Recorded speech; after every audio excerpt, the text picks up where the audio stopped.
How do we control pests on our squashes or cucumbers or pumpkins, those yummy vegetables that we absolutely love to eat? Welcome to the channel, guys. My name is Mary if you're new here, and this is our container garden in which we grow most of the fresh produce that we eat on a daily basis right here at home, or vegetables or herbs or fruits. We grow here mostly in containers. 99% of it is grown in containers in the garden. This is a straight neck squash that is growing. It produces beautiful yellow fruits, and this is basically the yellow version to a green zucchini. I have several squashes growing in the garden. There are also several pests and other things that affect squashes, and we're going to be discussing that today, as well as some of the things that you can use to help you with those problems. Also, I'll be sharing with you some of the fertilizing methods that I use to produce the most beautiful squashes and pumpkins, cucumbers, and all the other vegetables in the garden. But we're focusing on squashes today. First, I'm going to take you through and show you the different squashes that we have growing. Right here, we have a crooked neck squash, and this one looks very similar to the straight neck squash, but this has a more bumpy texture and it is just shaped different. It has a crooked neck, as the name suggests. It's prolific, it produces really fast. You look on this one, it is starting to produce male flowers. Now, seeing that we're looking at the trunk of this plant or the stem of the plant, some pests that affects these squashes, you don't really see them on the leaves. No, these are affected by pests both on the leaves and on their stems. While you go through, you remove any dry or diseased leaf. And so there is a thing called a squash vine borer, and that lays their eggs on the root of your or the trunk of your plant, and those, when the eggs hatches out, they go into the plant and kill it essentially. So you want to look out for those eggs on the root of your plant. There is my first crooked neck squash making its grand appearance. I'm so thrilled to see that. Usually they are really prolific. They produce a lot of fruits. Now, how you can mitigate against vine borers, you can put tape on horticultural tape on the stem of your plant. That will prevent those bugs from laying their eggs on there, as well as you can plant things like garlic and so on in the container or bed to help to deter those pests from attacking in the first place. So this is a lovely crooked neck squash that is starting to produce, and we have to keep a close eye on those. Now, there are several other bugs that affect your squashes, so let me move on to another one that we have growing in the garden. Over here we have a close relative to the crooked neck squash. This is a zucchini. It's green in color, and it's another one that produces early. If you look here, it's already starting to produce male flowers. Another pest that love to attack these plants are some worms. If you look closely on here, there are signs of damage, so you look for them. There is the baby worm. This will get big in no time. My go-to method of getting rid of these is to just look at my plant on a daily basis. If I see any sign of droppings, I search for the worm and simply squash them just like that. Now, if you're unable to search your individual plants and you see signs of worms, what you can do is spray these with soapy water in the afternoon preferably, or garlic water, scallion water, those things that you have readily available in your garden. You can utilize them to make sprays to spray on there, and that will help get rid of those worms. But my number one, my go-to method of getting rid of those is to use soapy water and just spray them off, and it kills them, or just pick them off with my hand, as I said. Now, on this same plant, if you look on this leaf, there are leaf miners on there. Now, what leaf miners do, they're from some little pretty flies. The flies lay their larvae on there and they burrow through the leaves. Whenever they're done with this leaf, they'll move on to the next. So what you want to do is simply remove that affected leaf and toss it as far as you possibly can from your garden. The garlic water and the scallion water also helps to deter them. But if they do, sometimes you don't know until you see them burrowing through the leaves. What you want to do is remove that leaf. You can place it in a bag, tie that leaf, and toss it in the trash. Get rid of it out of your garden completely. So that's my beautiful zucchini growing right there. Another squash that does extremely well in our garden is pumpkin. Usually they are volunteers. Most of my pumpkins I produce in the garden, they volunteer from kitchen scrap that we just toss in the garden.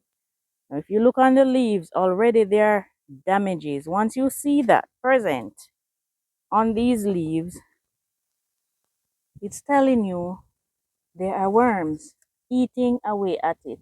Now I just squash these worms, guys. But they can become overwhelming and eventually they will kill your plant. So what I do is I spray these with baking soda, a little bit of oil, a little bit of soap, and water. Now, if you want an in-depth video on how I make that solution to spray the pumpkins, and you spray the underleaf, because if you spray on top of the leaves, it's not going to affect it's not poison, guys, so it's not going to affect them. You need it to be on the body of the insects to kill them. What it will do is the liquid, because of the soap, it will stick onto their body, and the oil and baking soda will kill them. So you want to spray under the leaves. If your pumpkin plant gets too infested where you're unable to spray all of the leaves, remove most of them. Your pumpkin vine will not die. Remove most of the leaves that are infected with the worms, and then spray the remainder, say on the end of the plant, like so. You spray those, and your pumpkin should spring new. It will spring new branches, like right here. Not sure if you call those branches, but that is what I do to control those worms on the pumpkin, and so I can get lovely harvest from them. Now, if there are any questions that you have at this time, please raise your hands in the comments and do not be afraid to ask. I will do follow-up videos addressing your concerns and more questions. Another of our squashes growing in the garden is butternut squash. And I just have a baby one here. This is a butternut squash, and it takes daily inspection to ensure that you get fruits from these.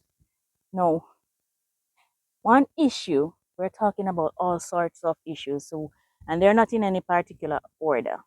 One issue that I have with my butternut squash is that it produces female flowers. That's a female. Oh, you know it's female? It has a little fruit attached to the flower. It produces female flowers before male flowers. Now, how do we address that? Now, if you look closely on my pumpkin vine, there is a male flower right there. Unless you plan on saving seeds from your squash, your cucumber, your pumpkin, any one of those, unless you plan on saving seeds, you won't have a problem using one of those. So any of those squashes can be used. You remove the flower you open the petal. This petal started closing up, and in there, that's a male organ right there. You simply use this to pollinate your squash. So you don't need to worry as long as there are other squashes producing male flowers in your garden.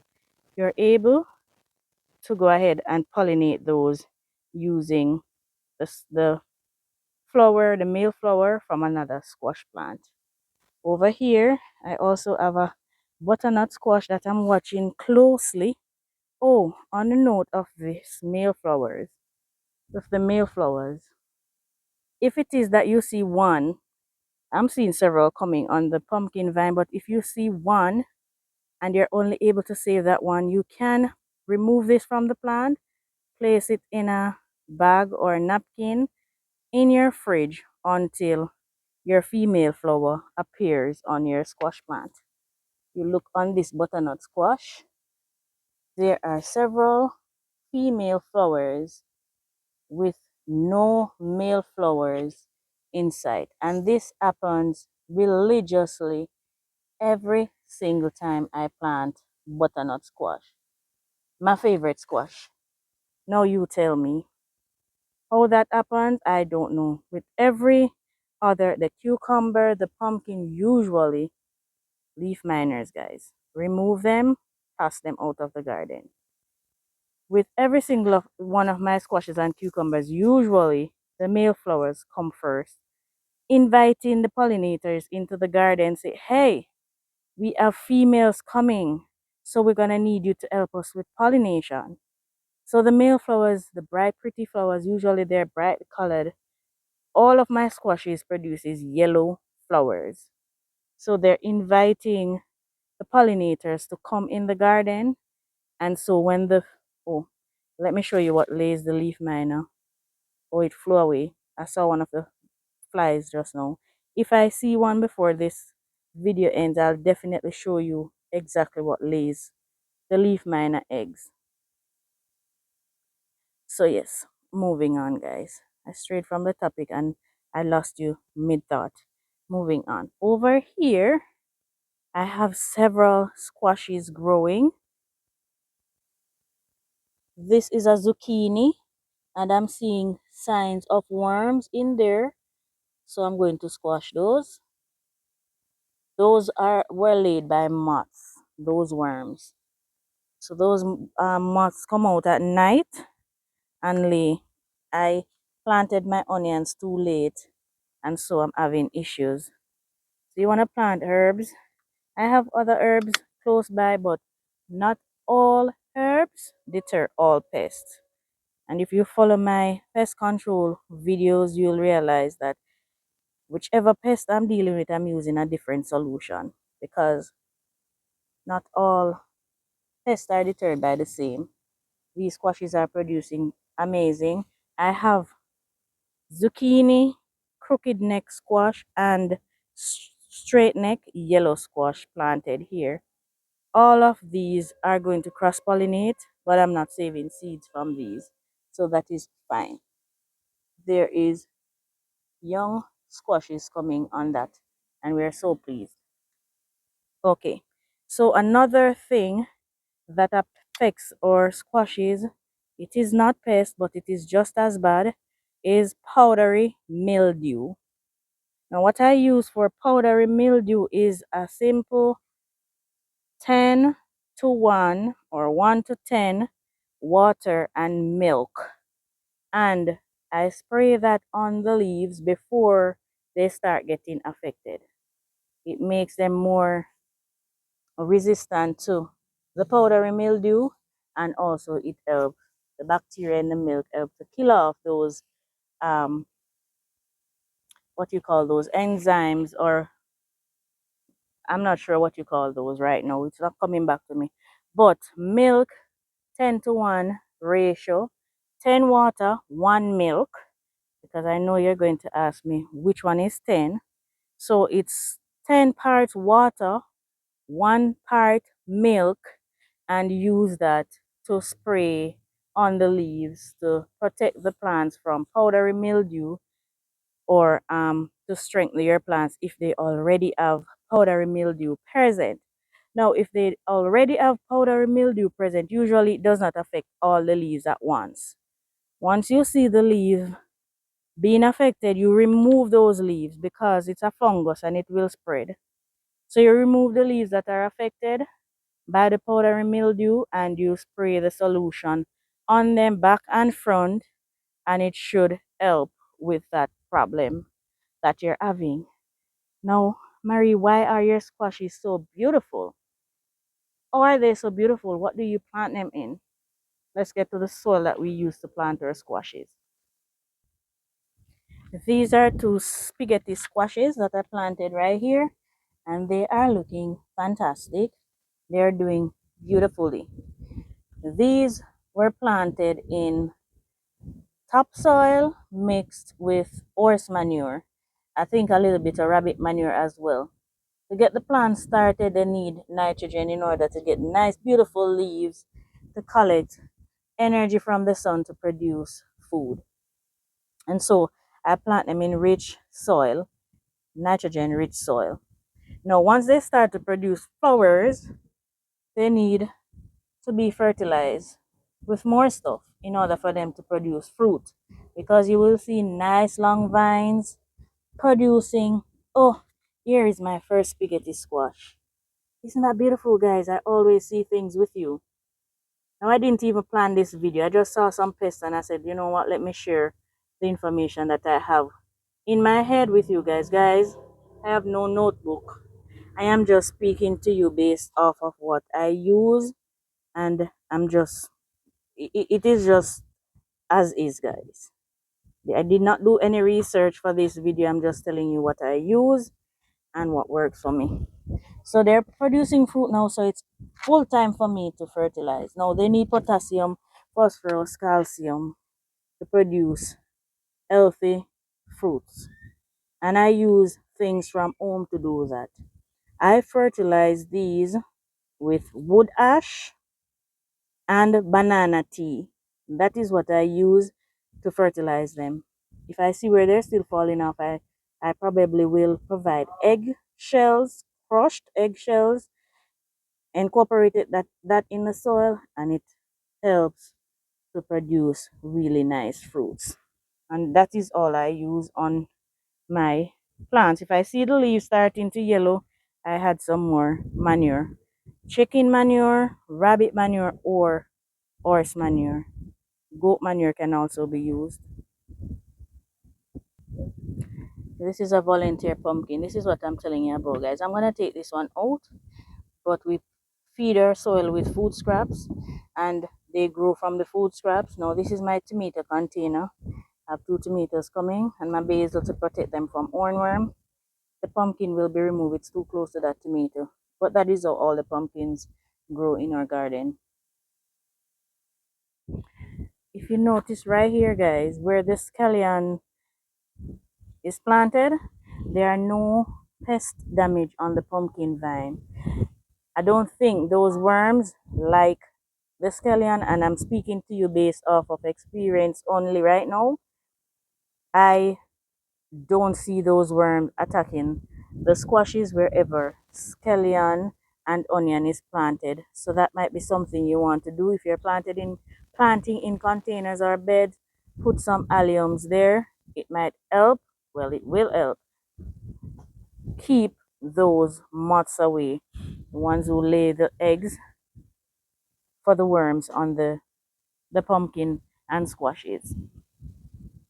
Cucumbers, guys, the biggest problem I face with cucumbers are aphids. And these were the reason I decided to share this video with you. Now, if you look right there, that's one of the flies that lays the leaf miner. I have leaf miner problems with the cucumbers too, but my biggest problem is aphids. I cannot deal with them. No, these plants, if you look, I started pruning already because of aphids. You look right here, that's a leaf miner fly. That's what they look like. flow away. I have to be pruning these. This is what the aphids look like on there. Now, what, Marie, what do you do to get rid of the aphids? What I do, guys, in the case of these infestations, guys, when they get infested like this, what I do, I remove most of the leaves that are infested, and then I spray off the ones, the smaller amounts with soapy water. Now, the first application will not totally get rid of them. There will be eggs left on there that will hatch out in a couple of days. So you want to make 2 or 3 applications within a week's time. That is not going to deter them from coming back, but it will control them for a bit so your plants can start to produce some fruits for you. Now, these cucumbers will eventually leave you guys. I have not seen a gardener who take out a live cucumber or a disease free cucumber from their garden. So, with that said, they are prone to disease as well. So, what you want to do is to keep these planted in rich soil, and you want to keep them fertilized. I dig a hole beside the root and I bury banana peel right next to them, and you can also water these with rice water to provide a lot of nutrients and keep them nice and healthy to help fight off those pests that enjoys cucumbers. They of course are also affected by powdery mildew, and so you use that same milk, look at this, and these worms as well. The cucumbers suffer from all of the pests and the disease that can possibly attack squashes. So the worms are affected, the aphids, oh my goodness, how can I forget stink bugs? Stink bugs also affect cucumber. I use soapy water for those as well. For the powdery mildew, I use the milk as well. And you just have to be on top of things with the cucumbers because everything affects them. So the same treatment for the squash with the milk. I use that for the fungus and disease that usually attacks the cucumbers. For the disease, I use turmeric and milk. So that turmeric, that milk water, I add turmeric to it and spray it, and it helps them a little, keep them alive a little bit longer for me, so that I can get some fruit from my cucumber. But disease will eventually take out your cucumbers. It's inevitable. But we love these, and it's the vegetables that we love, the pests love as well. So we have to find ways to combat and fight the pests in order, if we want to do it without chemicals, in order to have them produce for us and produce well. We have a zucchini growing here as well. Another pest that enjoys your squashes is squash bug. Like the name suggests, it's a bug that will find your squash wherever they are in the garden. Squash bugs are relentless and are famous for killing your squash plant. They suck it dry. They come in millions. The solution to squash bug is early detection, guys. You want to kill them as soon as you see them, you kill them. They lay their eggs on the back of your leaves. So for squashes that vine, you walk and look under the leaves, you will see an old row of eggs under the leaves. So while you check, while they usually lay on the leaves, they will also lay on the stem. So be aware, just be on the lookout for those before they multiply. Now we also have some other squashes and cucumbers planted in the lower section of the garden. So let me take you there and show you those. These pests will wreak havoc on your garden. So you just have to be vigilant. And we love squashes. To be honest, we just love them and they're sweet and we enjoy them. And so we have to be on the lookout for these pests. I planted some cucumbers over here. I can't wait for my cucumbers to start producing for this season. If you look closely, there are leaf miners on them. So I keep removing the leaves that are affected by the leaf miners because, as I said earlier, they will just spread to other leaves. If you look closely, you can see the little yellow worms in the leaf. You can just scratch them out and get rid of them. This is my basil that I planted here. This is a lovely ladybug. One of you said to me, Mary, you need to get ladybugs for your garden. There are plenty in the garden, to be honest. For the pests, especially the aphids that the ladybugs help with, the aphids and the whiteflies, they become too much at times, but we do have ladybugs in the garden. I'm so pleased to see that pretty little bug. These pests are something else. You just have to be very vigilant. Back here, I have Armenian yard-long cucumber. If I followed the aphids, guys, I would not have planted back Armenian yard-long cucumber. First one I planted, they totally destroyed it. I got no fruit at all. And I was thinking maybe because it's a foreign seed, it did not produce. But I planted, despite the disappointment, I replanted Armenian yard-long cucumber and I got such huge fruits.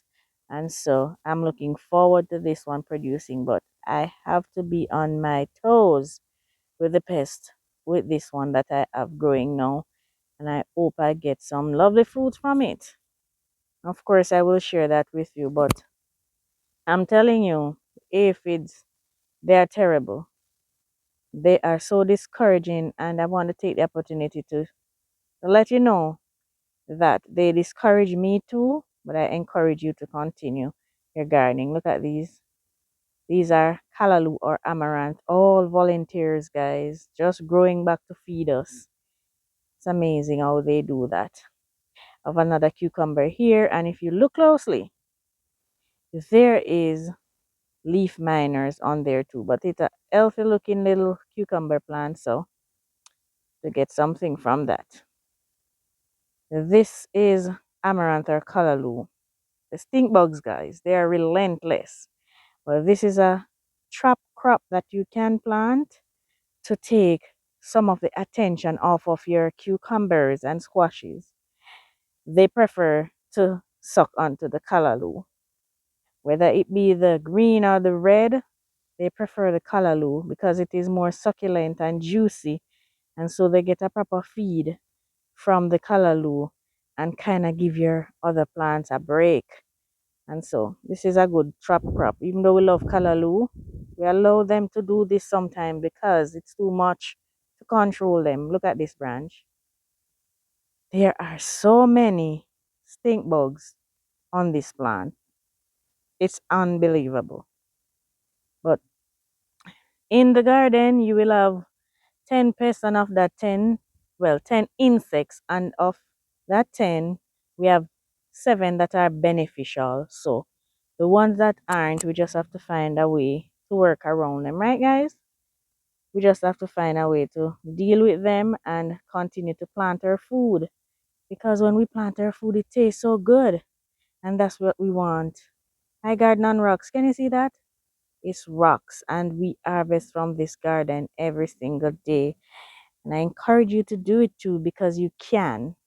It's a challenge. I'm not gonna say gardening is easy, guys. Anybody can do it. Do it. It's easy. It's not. It is a challenge with the pest, more so the pest than anything else. And I encourage you to do that.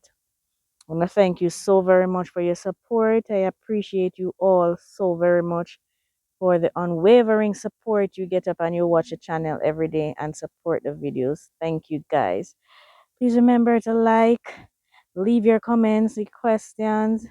Please remember to share the videos. It helps a ton. For those of you who have been hyping the videos, thank you so much for doing so. I appreciate you all. Thank you and welcome to our new subscribers. Welcome to the fold. We have plenty here in store for y'all. I'll see you in the next one, guys. Bye for now. How beautiful are these? Gardening is satisfying, so I'll continue to do it. Take care, guys.